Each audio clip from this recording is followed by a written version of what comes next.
ഓ, എന്തൊരു കഷ്ടം, മഹാകഷ്ടം എന്നേ പറയാനുള്ളൂ. ഇയാളുടെ അധികാരക്കൊതിക്ക് ഒരു താരതമ്യങ്ങളുമില്ല.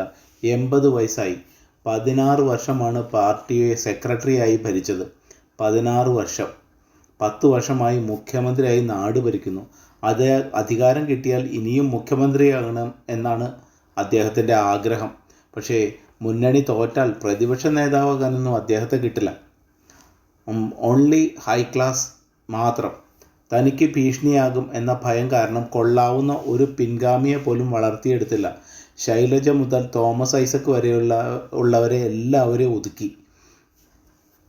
കണ്ണൂർ ലോബിയിൽ പി ജയരാജനെ വെട്ടിയൊതുക്കിയപ്പോൾ ചിറ്റപ്പൻ ജയരാജനെ കോമാളിയുമാക്കി. ശുംഭൻ ജയരാജൻ ഇയാളുടെ കോളാമ്പി പിടിച്ച് നടക്കുന്നു.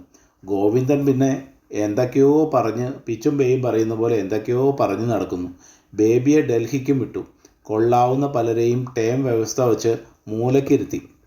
മരണം വരെ ഭരണം എന്ന ലോകമെമ്പാടും ഉള്ള കമ്മ്യൂണിസ്റ്റ് ഭരണാധികാരികളുടെ പാതയിലേക്ക് തന്നെ ഇദ്ദേഹവും തിരിയുന്നു. എന്താ പറയുക, ഈ 80 വയസ്സുള്ള നേരാമണ്ണം നടക്കാൻ പോലും ആവില്ലാത്ത കാർന്നോരെ പൊക്കി പിടിച്ച് കിടക്കുന്ന ആ പാർട്ടിയുടെ ഒരു ഗതികേടൊന്ന് ഓർത്തു നോക്കിക്കേ. കഷ്ടം.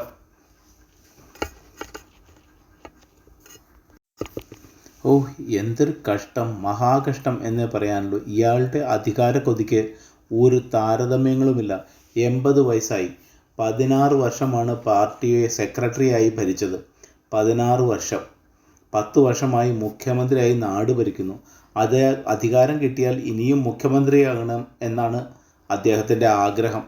പക്ഷേ മുന്നണി തോറ്റാൽ പ്രതിപക്ഷ നേതാവാകാനൊന്നും അദ്ദേഹത്തെ കിട്ടില്ല. ഓൺലി ഹൈ ക്ലാസ് മാത്രം. തനിക്ക് ഭീഷണിയാകും എന്ന ഭയം കാരണം കൊള്ളാവുന്ന ഒരു പിൻഗാമിയെ പോലും വളർത്തിയെടുത്തില്ല. ശൈലജ മുതൽ തോമസ് ഐസക് വരെയുള്ളവരെ എല്ലാവരെയും ഒതുക്കി. കണ്ണൂർ ലോബിയിൽ പി ജയരാജനെ വെട്ടിയൊതുക്കിയപ്പോൾ ചിറ്റപ്പൻ ജയരാജനെ കോമാളിയുമാക്കി. ശുംഭൻ ജയരാജൻ ഇയാളുടെ കോളാമ്പി പിടിച്ച് നടക്കുന്നു. ഗോവിന്ദൻ പിന്നെ